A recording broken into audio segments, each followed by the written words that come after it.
How are we doing, guys? So I'm back in the studio, as it were, in the back garden under my gazebo, pissing it down in West Yorkshire. Little bit of change to this week. Call. I'm now meeting up with and having a chat on Friday instead of tonight. Doing your vlog tonight. This one I'm doing now.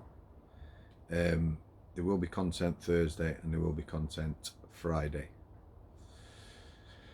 and Sunday. Okay, guys, just let me have a sip of my green tea with lemon. You know, I've just had an heart attack, so to be honest, I can't even stand the smell of coffee now. Gone right off it.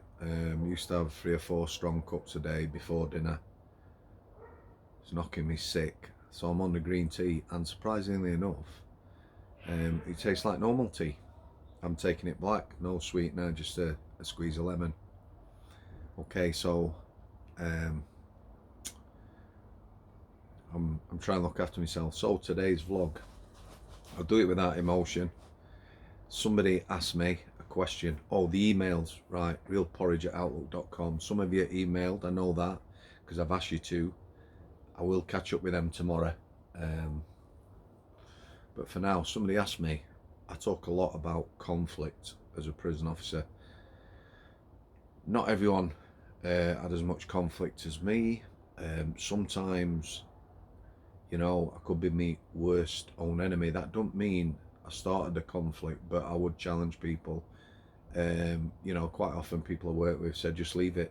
You know, people are giving you bullets, just leave it.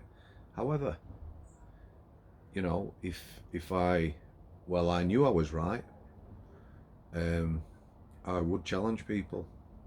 And I told you the worst conflict came in serious incidents, lack of duty of care, you know, thoughtless managers with no empathy, not looking after the troops.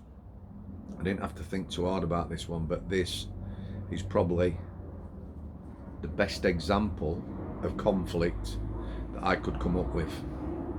Let me tell you now, in the prison service, shit always rolls downhill. If you've got a governor, a principal officer, a senior officer, and an officer, that officer's right, they're all wrong, you're still wrong as an officer. And it's not every job like that. So I'm going to give you an example today. I'm going to tell it exactly as it is, and I'll let you make your own minds up. So we had a lad on healthcare. Just take a quick sip of my green tea. Sorry, listen guys, I'll do a little vlog at the weekend and get Stephen in there. It's a bit uncomfortable, Pebbles out here, otherwise he'd be outside of me. He would be anyway, but I've left him indoors. So we had a lad come on healthcare, been on 2 days, came from reception. I knew him from I-Wing. He was an addict. He was always on I-Wing, then H-Wing, then he'd be out 3 months and back in. I don't know what he'd been doing, as in what drugs he'd been doing, but he was quite disturbed. There was some psychosis and a lot of paranoia. He didn't understand he was in prison, and he just wanted to go home and see his mum. So we've had him for 2 days. He was on an unlock, a 2-officer unlock protocol again. You only get people out on their own, and if it's a 2-officer unlock, 2 staff there, prison officers, or prison officer and a senior officer, principal officer, or even a governor, prison staff. So we've been getting him out for showers and the like, but he clearly wasn't well. He wasn't violent, however, when you let him out of his cell, he was off, not running. He'd just walk off down the landing, heading for the gate at the end of the landing that led you off the healthcare, wanting to go home and see his mum. So this day, I know the lad really well anyway, dynamic security. Manager wants a word with him, Bradders. KK's on shift as well, both my managers are on shift today. I'm on with one of my oppos who I liked. He was a young lad, a lot like me, not as heavy set, you know, not a meathead as it were, but he was a good prison officer. He had empathy and understanding. He was a good lad. So I'm unlocking this lad, no other prisoners out. As I'm unlocking him, somebody came onto healthcare. Mr. S, you know, can you, so I turned my head, took my eye off the ball 1 second. This lad walked straight past me. I was walking pretty fast towards the office. My oppo was in the office, waiting. Bradders come out of the office and he walked past her and he was walking quick and he was purposeful, you know, and he caught her and spun around and he hurt her. So, you know, I took that on chin, my manager. Again, it weren't intentional. He went into the office and then he got really, really upset. Arms start flaying. We ended up restraining him. There was 2 prison officers in the office and a healthcare assistant, Georgie, good lad. Older geezer, ex-fireman, fantastic healthcare assistant, loads of empathy.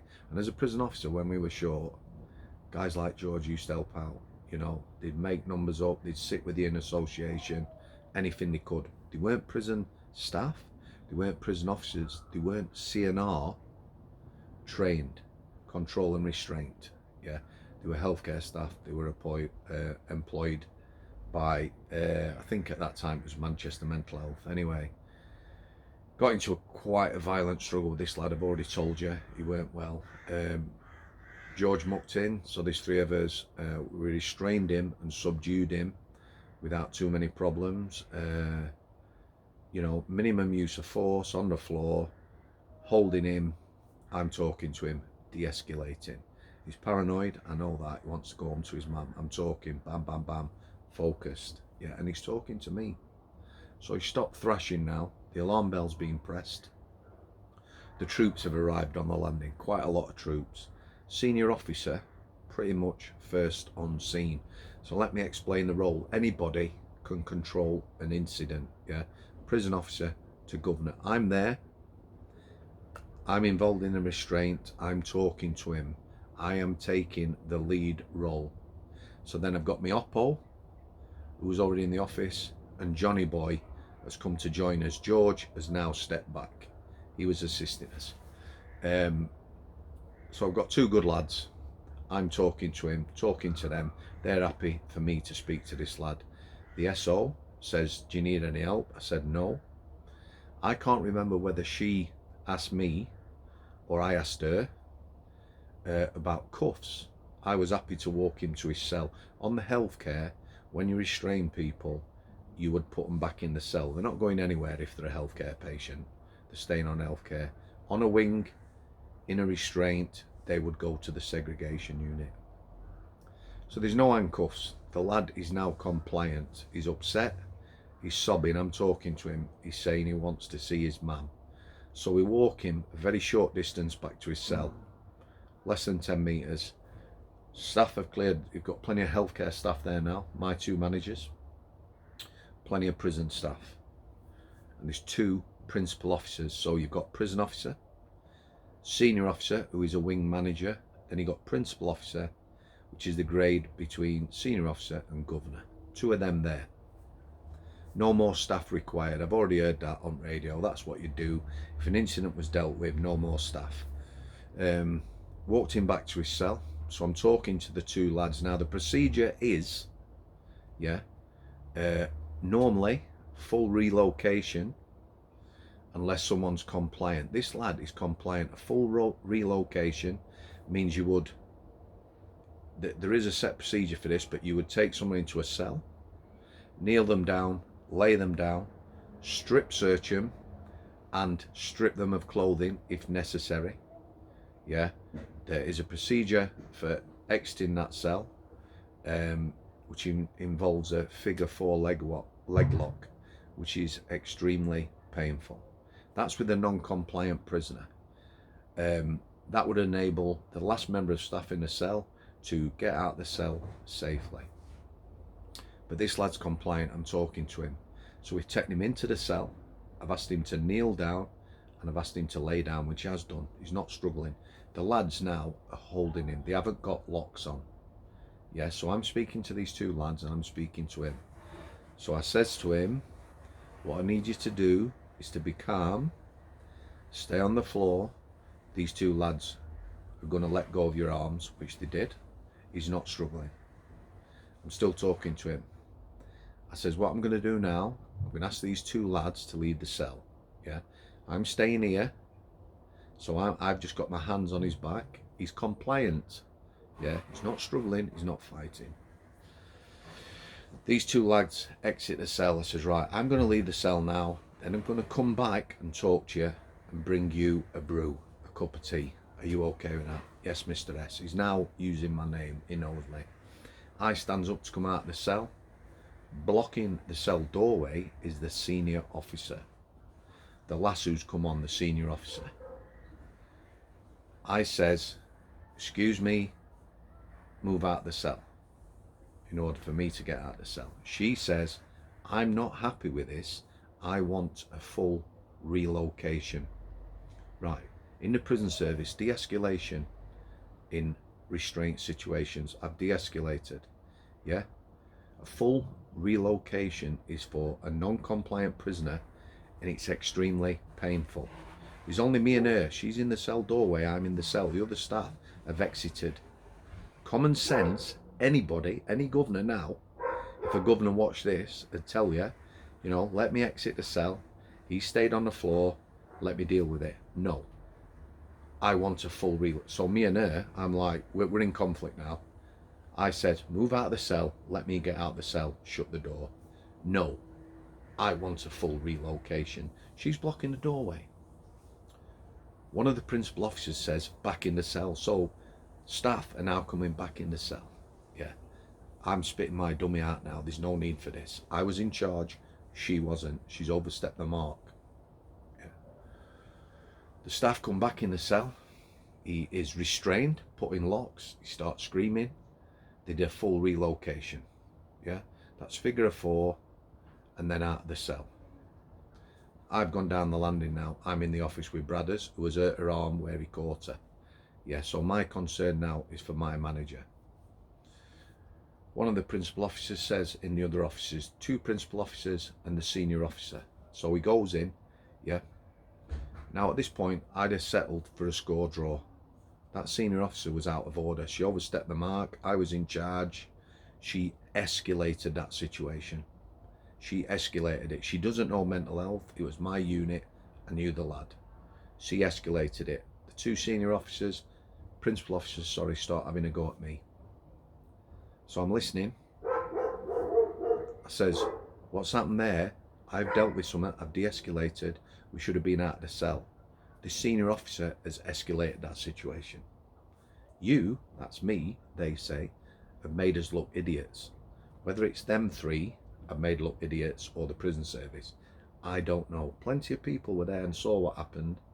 The 2 lads who initially went out of the cell, you know, they were both in agreement with me. It was dealt with. It should have been left like that. After about 5 minutes of them telling me what a twat I was, pardon my French, and how I'd made them look stupid, I just said, I'm done, I'm out. I'm not having no more to do with that. I'm not interested. If they want to get me in a disciplinary or in front of a governor, they can do that. I'm right, they're wrong, end of. Yeah, a lot of people might not have argued there. But that is the sort of conflict I got into. Maybe I should have left it, took it on the chin, but no. That senior officer was out of order. She escalated a situation. A lad who was paranoid, frightened, yeah, she had him restrained, fully relocated in that cell with a figure of 4 leg lock. No need. That was a Friday. I know it was a Friday because it was my last day before my summer leave, annual leave. I was due to work till 9 o'clock. That pissed me off. I'm sure some of you can see now, those of you have empathy and understanding, that what happened there was out of order. Yeah, 5 o'clock, my mate, who was due to finish shift, said, get off. I says, no. He says, no, you get off. It's your annual leave. I'll cover your shift about 9 o'clock. That's a true colleague, that. However, I will tell you now, it bugged me for my fortnight off that. And that's the sort of thing that I'm talking about, incidents and managers. Yeah, like I said, I'd have settled for a score draw if them two POs had have said, okay, that way was right and that way was right. But no, I was a knobhead. Yeah, I'd shown them up. So that's the sort of conflict I got into. Sometime down the road, that senior officer came onto healthcare and said, can I have a word? I knew exactly what she was going to say. She says, are we all right? I says, yeah, of course. Why? What's the problem? See, me, like Bertie Bassett, give him a mention. You can have a ding dong with someone, it's gone. I'm not saying it weren't still in my head. The incident pissed me off. It did. But yeah, no problem. She then tried to explain why she had done what she'd done. Okay? In the comments, if you would like me to talk about probably definitely top 5, and thinking about it now, top 3 most dangerous prisoners I ever dealt with, yeah, regarding this SO and an incident, I'll vlog that. Okay guys, thanks for the nice comments. Content tomorrow, like I said. Is it Monday? I don't even know. It's Tuesday, isn't it? Content Thursday and Friday and Sunday. Okay, cheers guys, thanks for coming. I'll see you there. Oh, by the way, cheers.